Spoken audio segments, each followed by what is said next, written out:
En los sólidos las partículas están muy próximas, vibrando en una posición fija. Ahora, los sólidos tienen una forma y volumen definido. En cambio, en los líquidos las partículas están menos próximas y se pueden deslizar una sobre otra. Así, los líquidos no tienen una forma definida, pero sí un volumen definido. En el caso de los gases, las partículas están muy separadas y se mueven libremente. Aquí, los gases no tienen una forma ni un volumen definido. En la siguiente diapositiva podemos distinguir los cambios de estado entre los estados de la materia. Podemos observar el cambio de estado sólido a líquido fusión, de líquido a sólido solidificación, del estado sólido al estado gaseoso sublimación, del estado líquido al gaseoso vaporización. El plasma es un gas ionizado. Es un buen conductor de la corriente eléctrica y se ve afectado por campos magnéticos.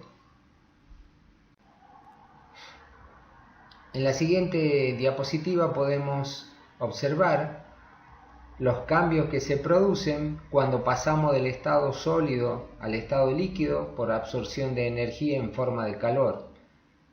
Aquí vemos el pasaje del estado, también podemos observar en la diapositiva cómo aumenta la movilidad de un estado de agregación a otro. Aquí cuando pasamos del estado líquido al estado gaseoso, vemos que tienen mucha más movilidad las partículas. Y acá tenemos una representación del plasma, ¿sí? Que como habíamos mencionado es un gas ionizado. Aquí vemos algunos ejemplos de plasmas, una flama. Aquí vemos un rayo en el sol, en la aurora boreal.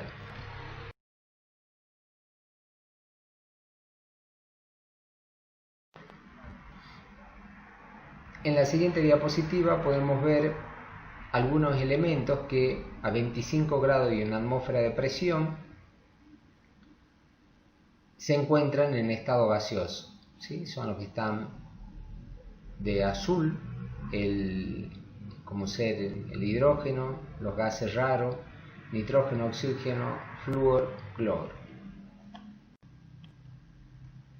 En la siguiente tabla podemos ver un listado de elementos y compuestos que a 25 grados y una atmósfera de presión están en estado gaseoso. Entre ellos podemos distinguir hidrógeno, nitrógeno, oxígeno, flúor, cloro, helio, y en los compuestos cloruro de hidrógeno, bromuro de hidrógeno, monóxido, dióxido de carbono, amoníaco. Características físicas de los gases. Los gases adoptan el volumen y la forma del recipiente que los contiene, son el estado de la materia más compresible, se mezclan de manera uniforme y completa cuando están confinados en un recipiente, tienen una densidad más baja que los líquidos y los sólidos. Presión. Bueno, la presión se define como la fuerza por unidad de área y en la figura podemos ver un esquema de la experiencia de Torricelli. En este caso tenemos una cuba que contiene mercurio y tenemos un tubo de vidrio que también contiene mercurio. Este tubo ha sido invertido en la cuba y se puede observar que el nivel de mercurio dentro del tubo desciende hasta una cierta altura. Esa altura a nivel del mar es de 76,6 centímetros. Ahora bien, ¿por qué no se vacía totalmente el tubo que contiene mercurio? Eso se debe a que en la superficie del mercurio contenido en la cuba está actuando la presión atmosférica. Entonces, en este punto que estoy indicando ahora, tenemos un equilibrio entre la presión atmosférica y la presión de la columna del líquido contenida en el tubo, en este caso mercurio. Bueno, entonces, a nivel del mar, la presión atmosférica es igual a 76 centímetros de mercurio, o que es lo mismo 760 milímetros de mercurio, y en el sistema internacional la unidad de presión con la cual vamos a trabajar es el pascal. El pascal es newton por metro cuadrado. Entonces tenemos una atmósfera de 760 milímetros de mercurio, o que es lo mismo 760 torr, en honor a Torricelli. Y la equivalencia entre atmósfera y pascal es una atmósfera 101,325 pascal. La presión atmosférica es la presión de la masa gaseosa que rodea a la Tierra. A medida, a nivel del mar la presión es de una atmósfera, pero a medida que nos vamos alejando de la superficie terrestre, la presión va disminuyendo. En la diapositiva podemos observar que a 6 kilómetros con respecto a la superficie de la Tierra ya la presión es de media atmósfera, y a 16 kilómetros de la superficie terrestre la presión es de 0,2 atmósferas. El dispositivo que habíamos visto anteriormente me permite medir, el barómetro me permite medir la presión atmosférica. Para medir la presión de un gas confinado en un recipiente utilizamos un manómetro. Veamos. Acá en la figura vemos que tenemos un gas, lo que está de verde, confinado en un recipiente. Ese gas está en contacto con un tubo en U que contiene mercurio, lo que estoy marcando es mercurio, y acá podemos ver que el tubo está cerrado. Entonces acá directamente la presión del gas es igual a la presión de la columna de mercurio. En este caso sería esta altura H, es la presión manométrica. Por eso se escribe presión del gas es igual a la presión manométrica. En este otro caso tenemos un gas también confinado en un recipiente, está conectado a un tubo en U, el manómetro, pero a diferencia del caso anterior el tubo está abierto, con lo cual está expuesto a la presión atmosférica. Entonces, en este punto tenemos la presión del gas y a un mismo nivel, en este otro punto que estoy indicando ahora, está actuando la presión del gas más la presión de la columna de mercurio. Esa presión de la columna de mercurio es la altura H. Por eso es que en este punto tenemos la presión del gas, que es igual a la presión de la columna de mercurio, acá está simbolizado pH, más la presión atmosférica. Bueno, vamos a considerar algunas leyes para los gases y vamos a empezar con la ley de Boyle. En la ley de Boyle tenemos que la presión cambia de manera inversamente proporcional al volumen. ¿Qué significa esto? Que si yo aumento la presión, el volumen disminuye. Gráficamente acá podemos ver que a 0,3 atmósferas le corresponde un volumen de 4 litros y al aumentar la presión el volumen baja, o sea que el cambio es inversamente proporcional. Algo que no mencioné es lo siguiente: para considerar la variación de la presión con el volumen, mantenemos en esta instancia la temperatura constante y la cantidad de gas también se mantiene constante. Entonces podemos establecer lo siguiente, esto se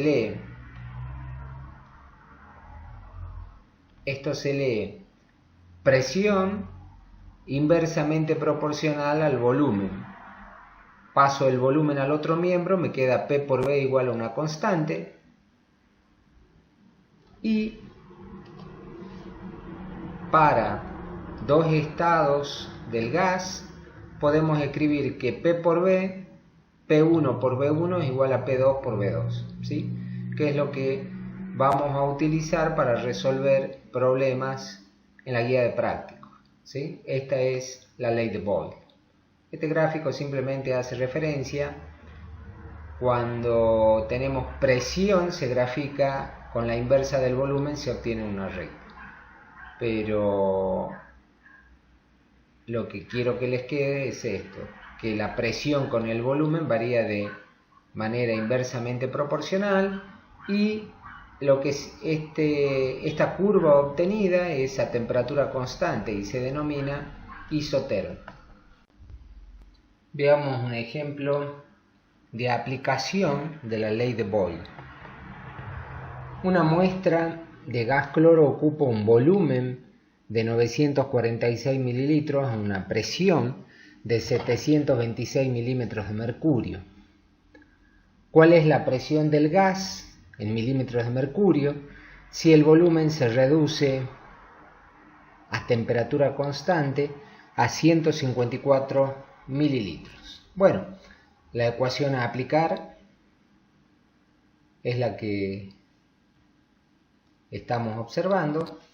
Los datos: presión 1, 726 milímetros de mercurio, volumen 1, 946 mililitros, presión 2 es lo que tengo que averiguar y el volumen 2 es de 154 mililitros.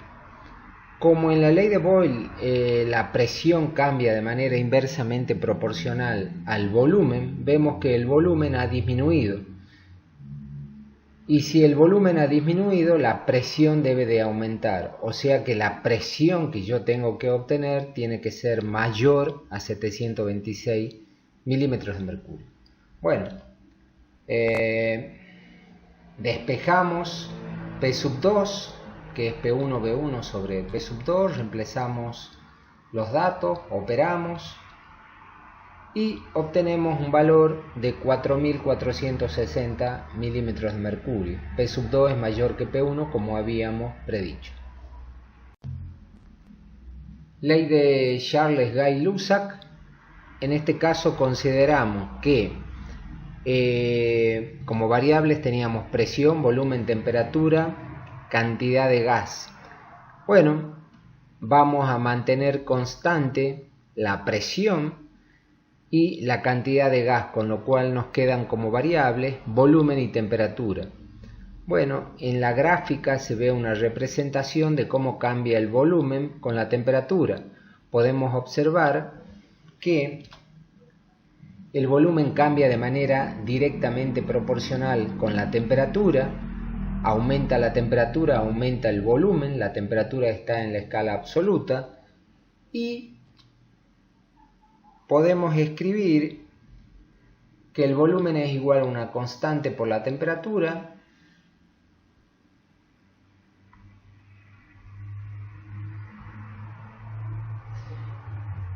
y podemos escribir la siguiente ecuación: B sobre T, B1 T1 igual a B2 T2, ¿sí? Fíjense, acá hay una zona en donde las rectas están trazadas de manera puntuada. ¿Eso por qué? Porque si observamos, a medida que disminuimos la temperatura, el volumen también va disminuyendo, hasta que eventualmente pareciera ser de que llegamos al cero absoluto y el volumen se hace cero, cosa que físicamente no es posible. En consecuencia, esto está dibujado con línea de trazo porque estamos extrapolando a cero.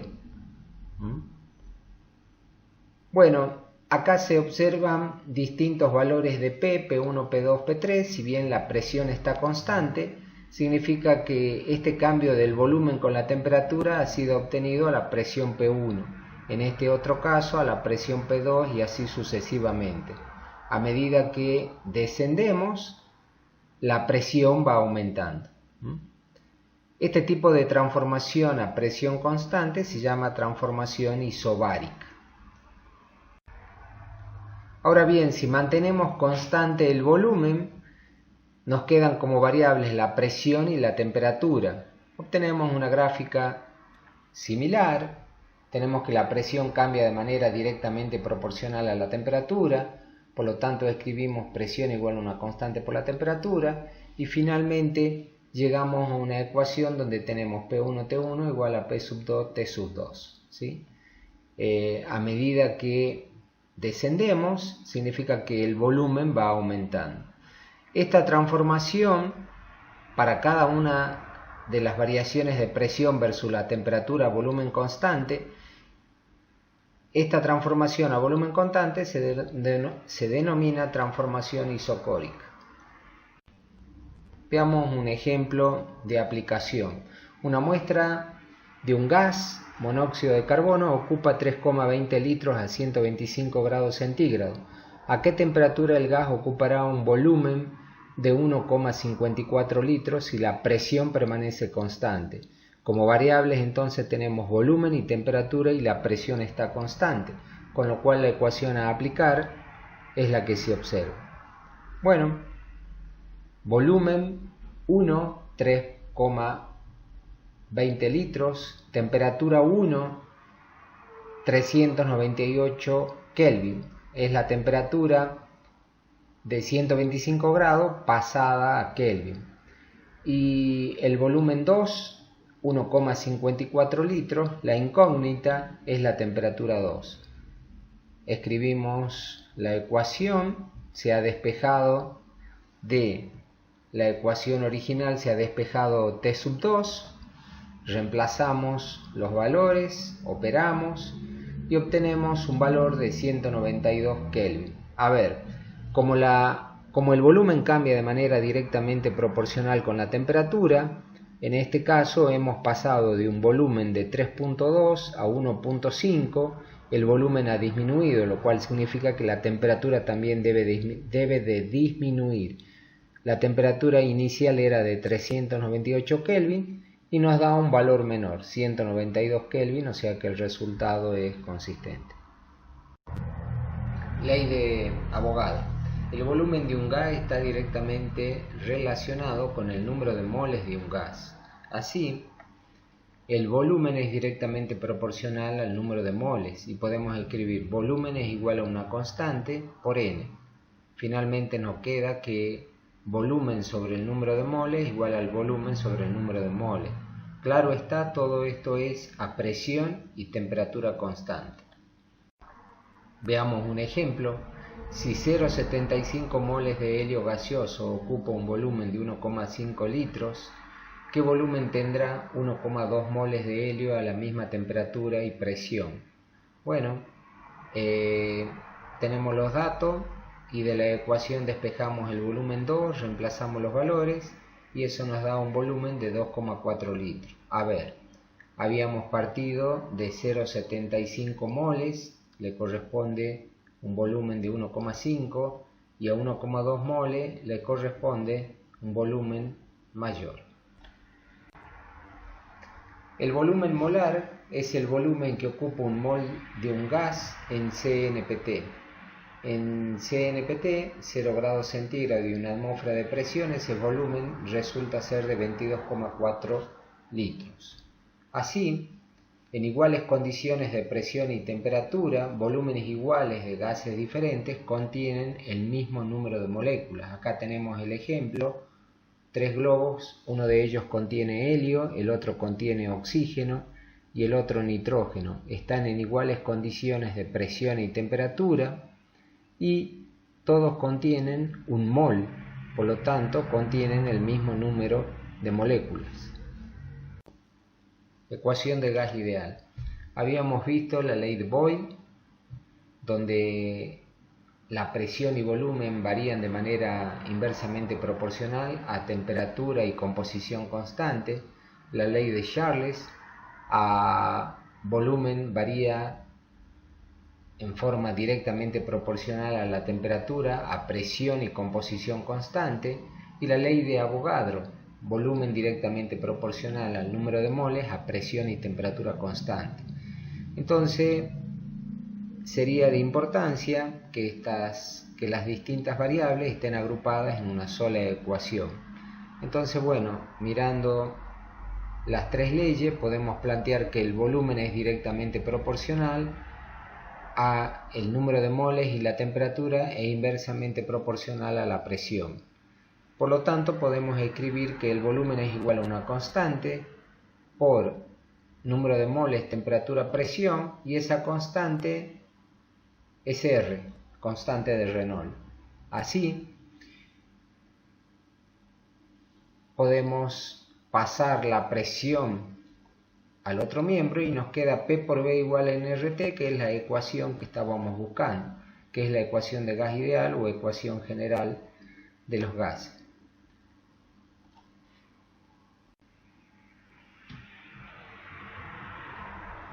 Entonces, de la ecuación de gas ideal, si despejamos R y reemplazamos los valores en CNPT, 0 grados centígrados, o que es lo mismo 273 Kelvin, presión en la atmósfera, para un mol de gas 22,4 litros, obtenemos un valor para R de 0,082 atmósfera por litro mol Kelvin. Ese valor de R, al ser una constante, no solo es obtenido para estas condiciones de presión, temperatura y volumen. Evidentemente, para otras condiciones de presión, volumen y temperatura también se obtiene el mismo valor. De lo contrario, veamos un ejemplo de aplicación de la ecuación de gas ideal. ¿Cuál es el volumen en litros ocupado por 49,8 gramos de cloruro de hidrógeno en CNPT? Tenemos la ecuación de gas ideal, despejamos el volumen y veamos los datos. En CNPT la temperatura es 0 grados centígrados, 273 Kelvin, la presión es una atmósfera. Pasamos la masa de cloruro de hidrógeno, la pasamos a moles y eso nos da 1,37 moles, y ahora en la ecuación reemplazamos todos los datos. R, como vimos la constante de Reynolds, 0,082 atmósfera por litro mol Kelvin, y eso nos da, bueno, cancelando las unidades, eso nos da un volumen de 30,6 litros. Veamos otro ejemplo de aplicación de la ecuación de gas ideal. El argón es un gas inerte usado en las bombillas para retardar la vaporización del filamento. Una bombilla contiene argón a 1,20 atmósfera y 18 grados centígrados y se calienta a 85 grados centígrados a volumen constante. ¿Cuál es la presión final del argón en la bombilla? Se pide que se exprese el resultado en la atmósfera. Bueno, tenemos que de la ecuación de gas ideal despejamos, tenemos P por B igual a nRT, tenemos P sobre T es igual a una constante, de modo tal que la ecuación con la que trabajamos es la de Charles-Gay-Lussac, P1T1 igual a P sub 2 T2. Tenemos todos los datos, reemplazamos, despejamos P sub 2, operamos y obtenemos el nuevo valor de presión.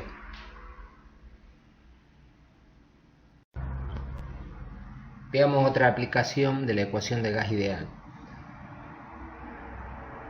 Tenemos que de P por B igual a nRT podemos reemplazar el número de moles por la masa por masa molar.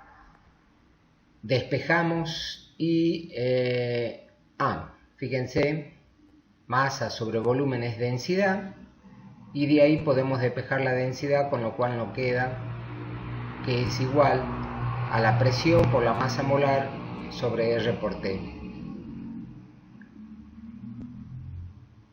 M es la masa molar del gas, o sea que conocida la masa molar podemos determinar la densidad del gas, y conocida la densidad del gas podemos conocer la masa molar del gas. Veamos un problema de aplicación de estequiometría de gases.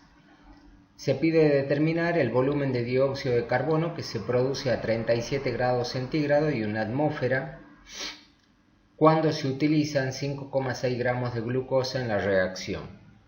La glucosa es este compuesto. Hay una reacción de combustión, se genera dióxido de carbono y agua. Y se pide determinar el volumen de dióxido de carbono.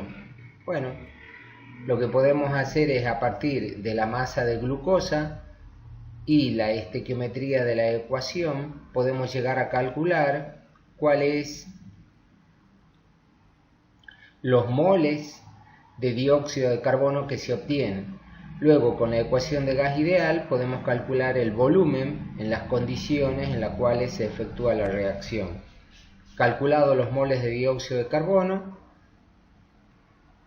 tenemos que el volumen de dióxido de carbono que se obtiene es de 4,76 litros.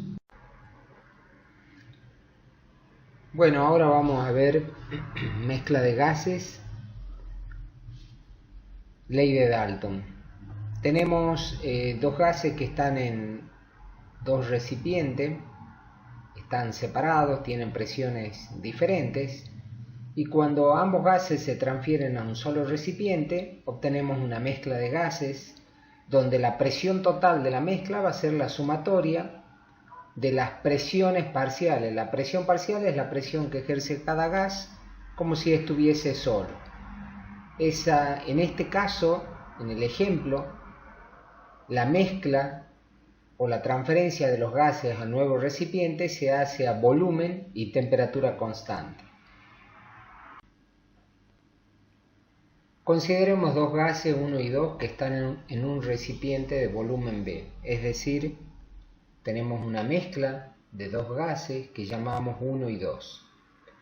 La presión parcial para el gas 1, de acuerdo a la ecuación de gas ideal, es igual a N1. N1 es el número de moles del gas 1, y la presión parcial para el gas 2 es igual a N2 por RTB, siendo N2 el número de moles del gas 2. Por otro lado, podemos plantear una ecuación para la mezcla de gases y tendremos que la presión total va a ser igual al número total de moles por RTB, siendo el número total de moles la suma de N1 más N2. Ahora bien, si hacemos el cociente entre la ecuación 1 y la ecuación 3, nos queda, fíjense que los términos RT sobre B se cancelan, de modo tal que nos va a quedar N1 a N total por pasando la presión total al otro miembro por la presión total. La razón del número de moles del componente 1 al número total de moles se denomina fracción molar y expresa la composición de la mezcla. Entonces nos queda una ecuación donde la presión parcial del gas 1 es igual a la fracción molar del gas 1 por la presión total. Acá está el detalle de a qué es igual la fracción molar. Número de moles del componente 1 al número total de moles, siendo el número total de moles N1 más N2. Si hacemos el cociente entre la ecuación 2 y 3, obtenemos un resultado similar, salvo que en este caso el cociente del número de moles del gas 2 al número total de moles es igual a la fracción molar del gas 2, y la fracción molar del gas 2 es N2 al número total de moles. Ahora, si hacemos la suma de las dos ecuaciones, ¿sí? Es decir, si sumamos las presiones parciales P1 más P sub 2, nos va a quedar X1 más X2 por la presión total. Ahora, la sumatoria de las fracciones parciales es igual a la unidad, de modo tal que me va a quedar P1 más P2 igual a la presión total, que es la ley de Dalton. Veamos un ejemplo de aplicación. Una muestra de gas natural contiene 8,24 moles de metano, 0 0,421 moles de etano y 0,116 moles de propano.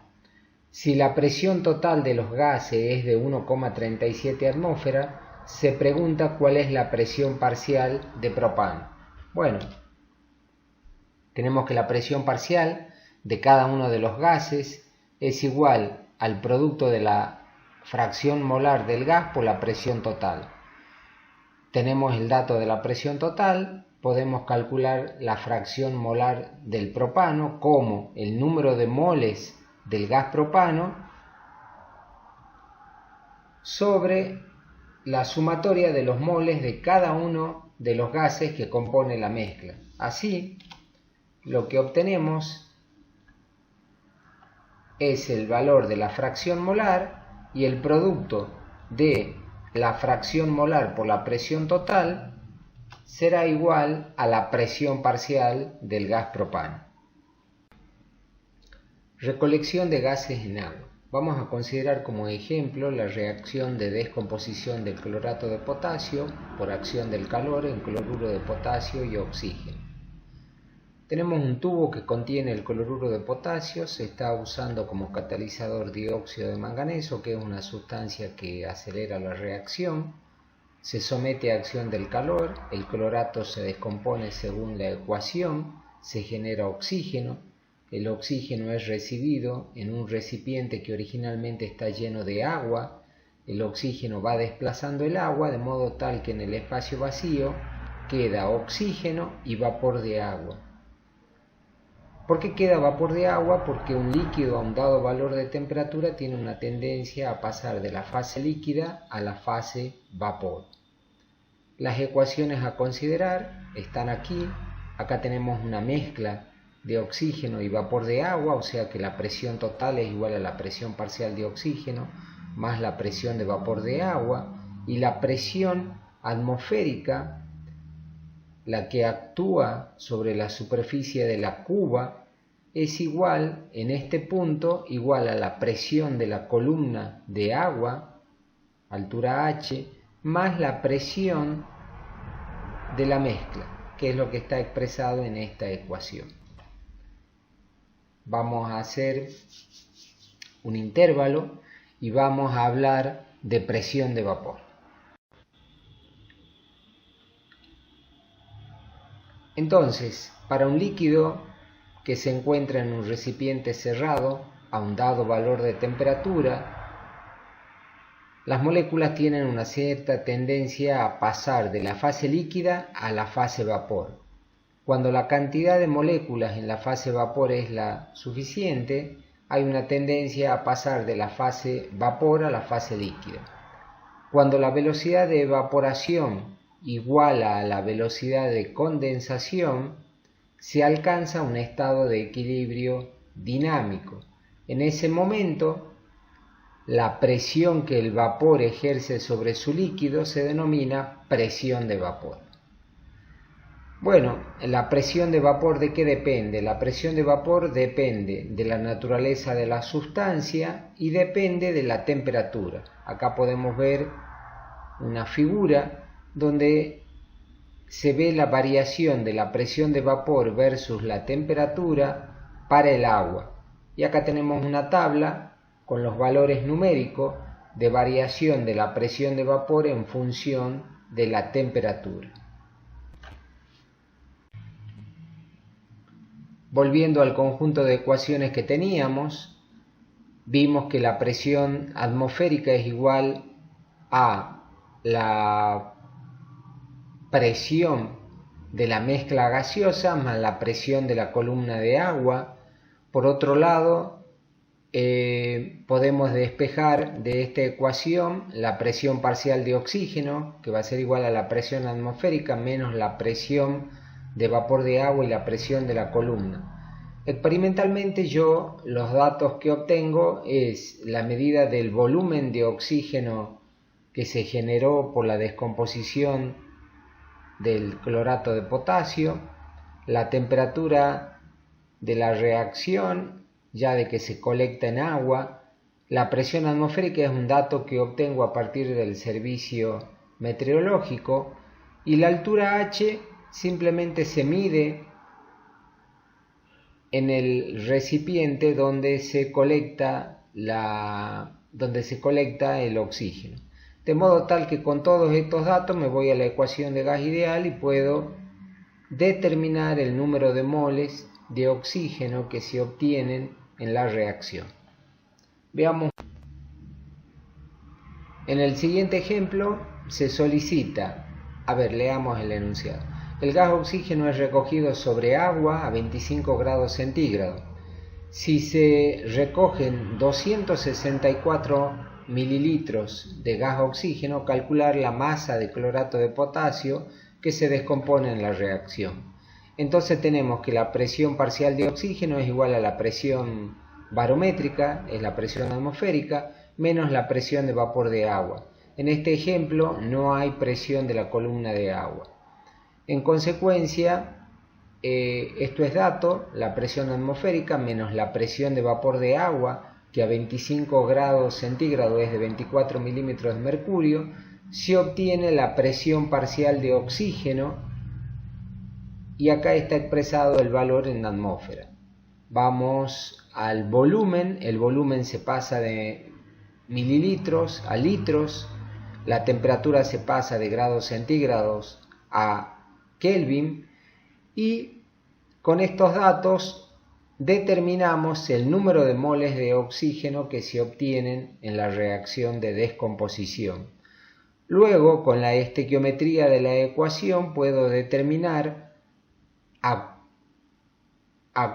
qué masa de clorato de potasio corresponde a los moles de oxígeno obtenidos. Bueno, el resultado lo tenemos expresado aquí.